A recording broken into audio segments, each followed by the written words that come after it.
It was a regular Tuesday at the clinic, the kind where the coffee machine becomes your best friend and the clock seems to be stuck.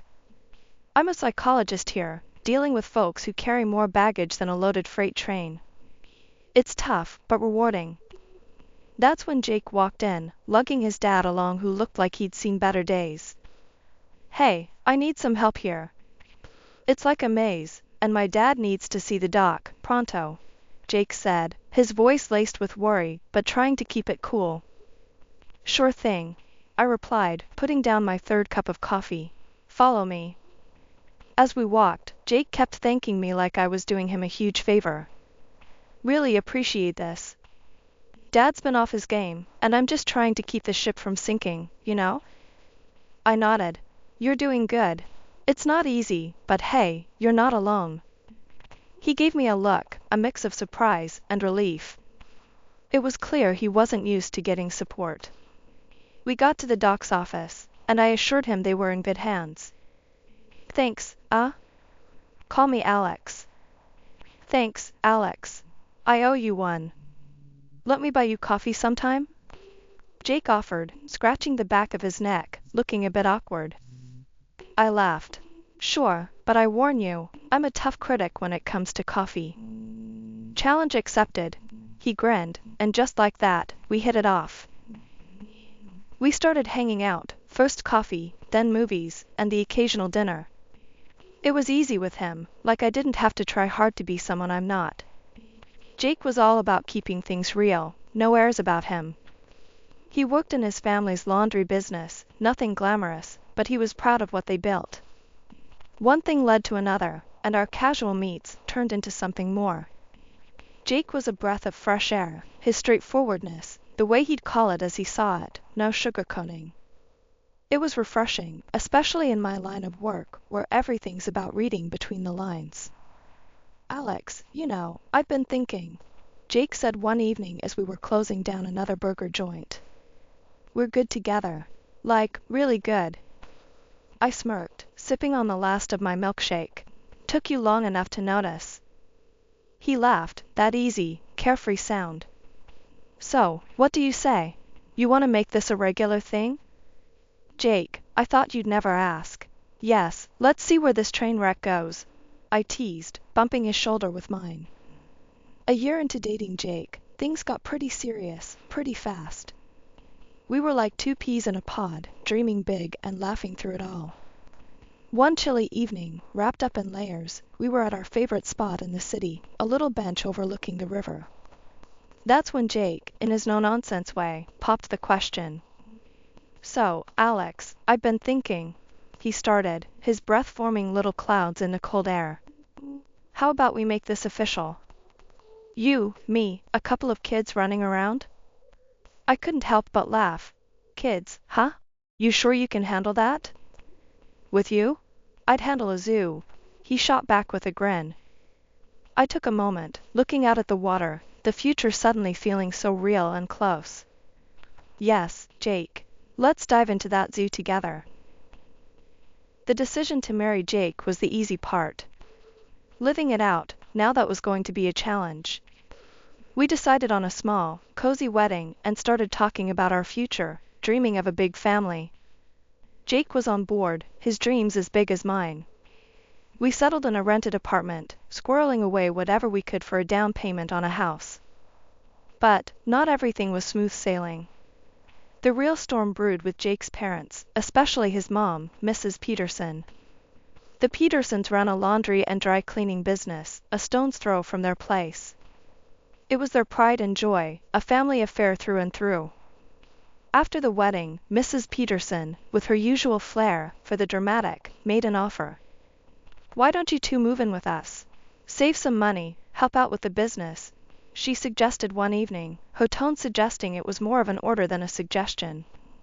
Jake and I exchanged looks. We'd already discussed this and knew where we stood. Thanks, Mrs. P, but we're good in our place. Plus, my job is on the other side of town.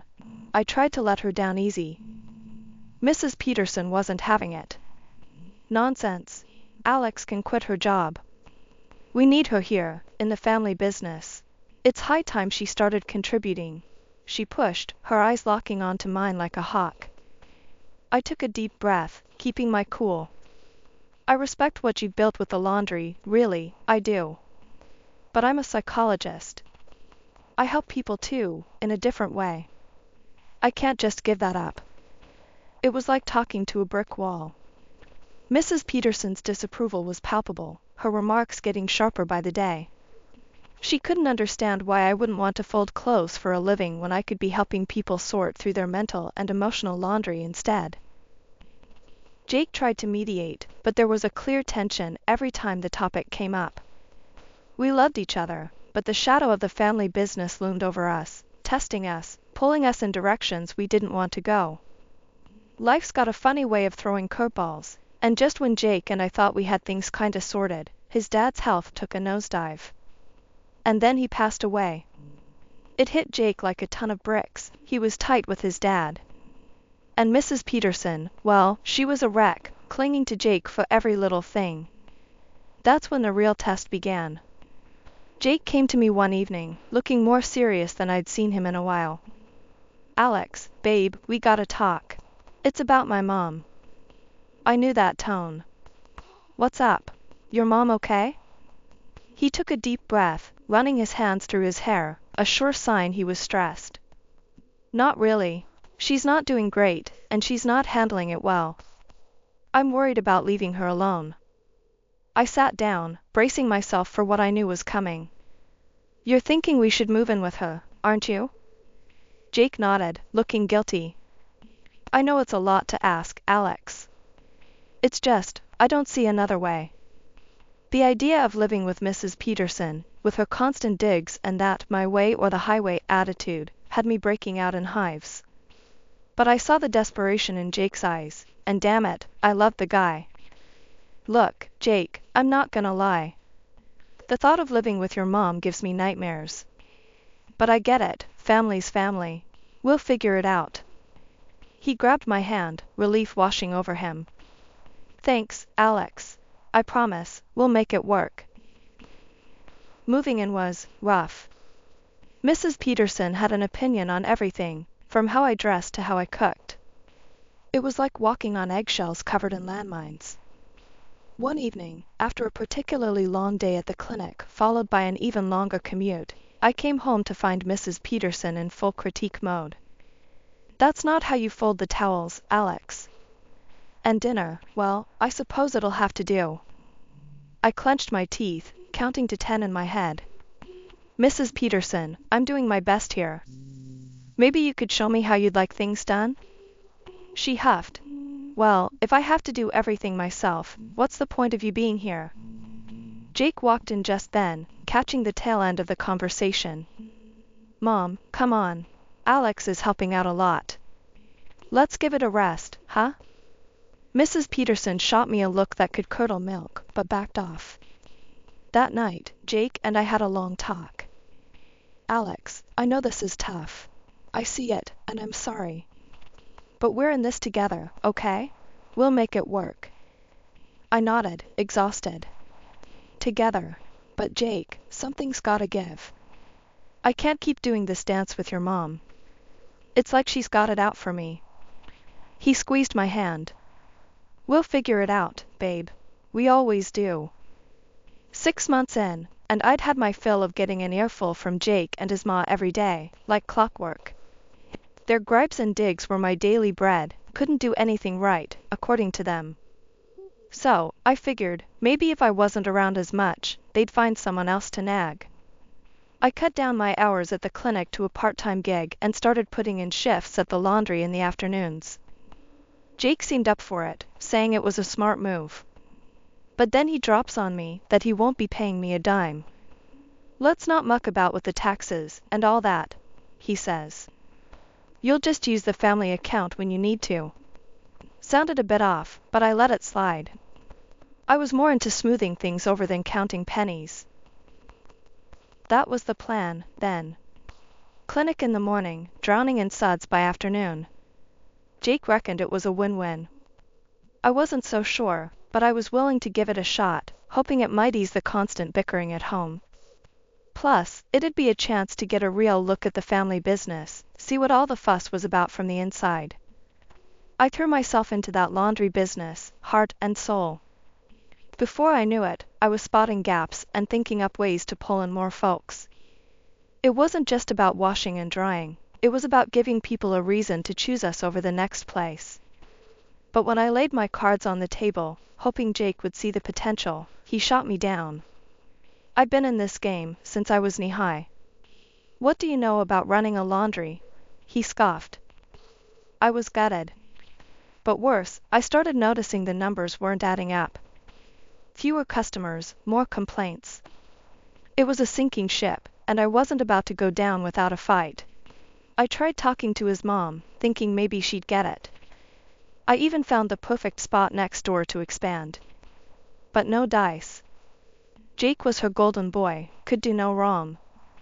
It was like talking to a brick wall. But I wasn't done yet. I gathered up all the evidence I could, graphs showing our dipping income, screenshots of scathing reviews online. You name it, I had it.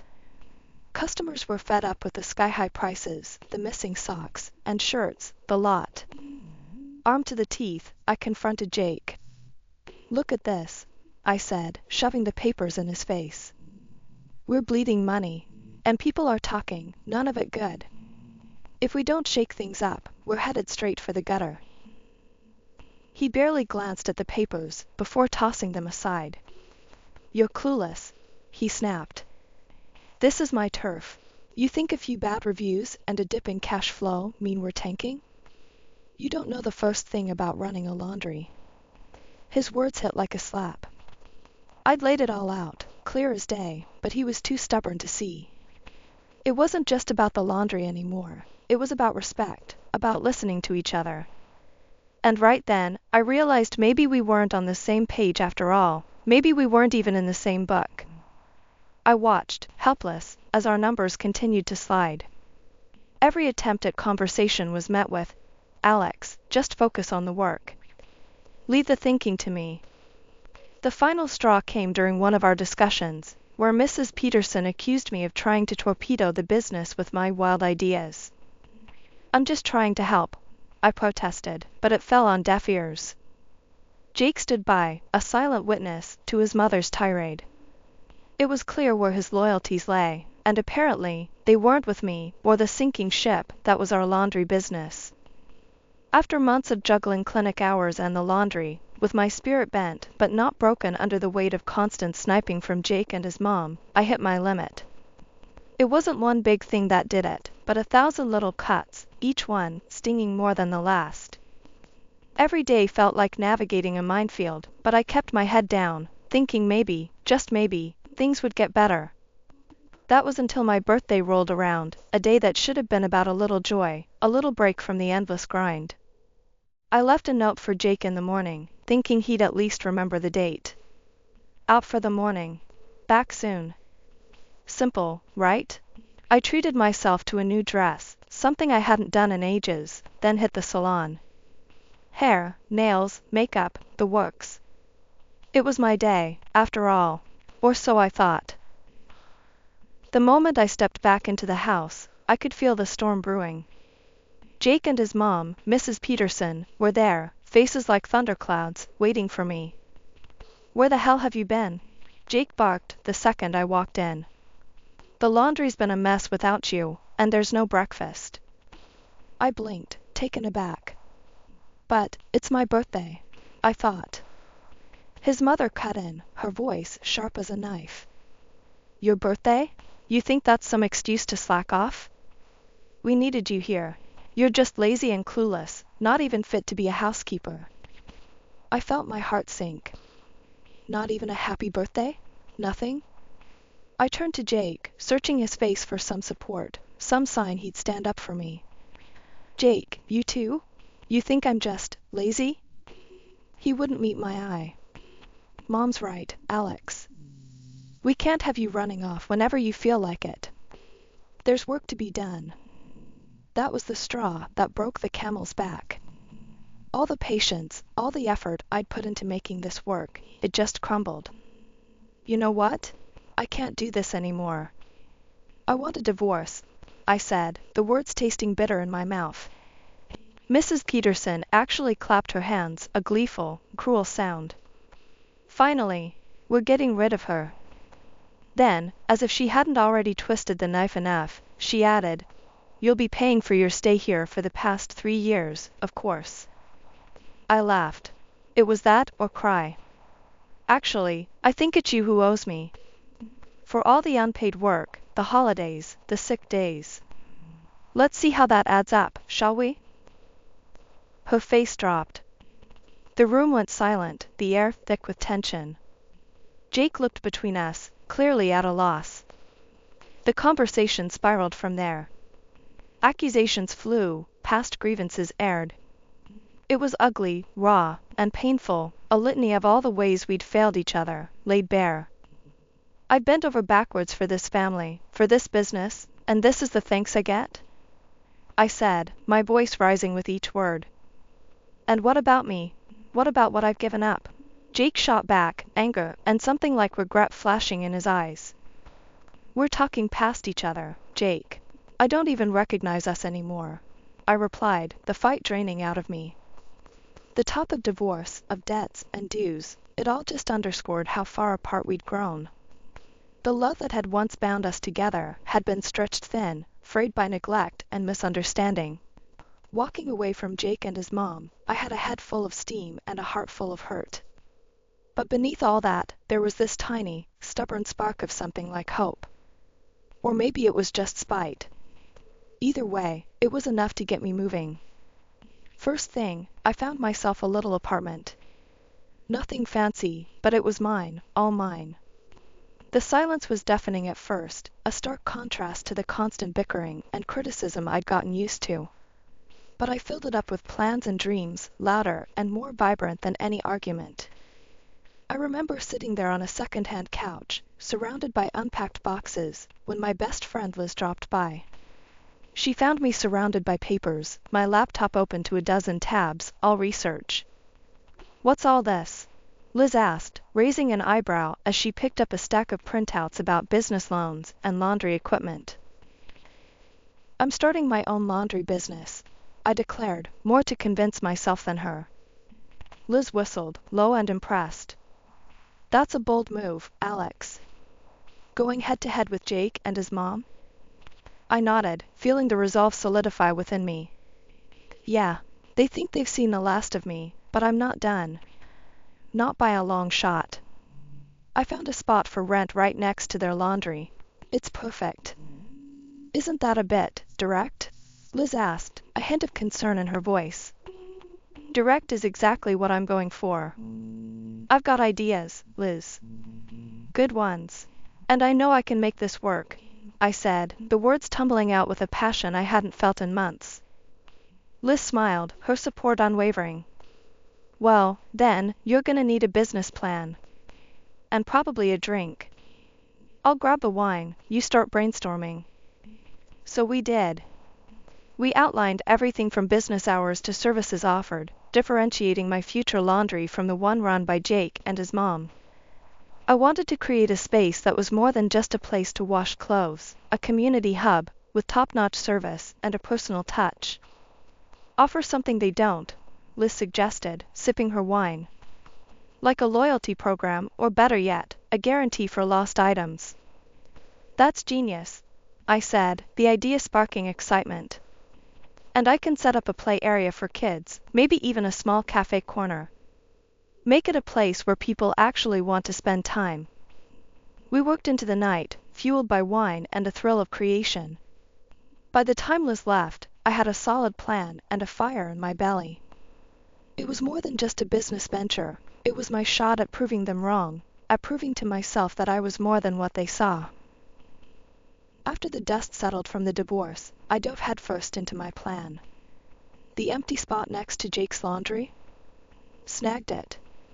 It was a mess, sure, but it had potential. I poured everything into fixing it up, buying the best washers and dryers I could afford, and stocking up on top-notch cleaning supplies. The place started shaping up, and I opened the doors with a mix of dread and hope.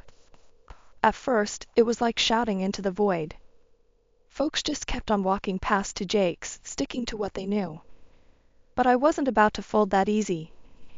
I made my place welcoming, a coffee machine for the adults, a small play area for the kids, even a couple of slot machines for a bit of fun. I stayed open round the clock, added security cameras, and made damn sure everyone's clothes were treated like treasure. Listen, I'll give you the best service you've ever had.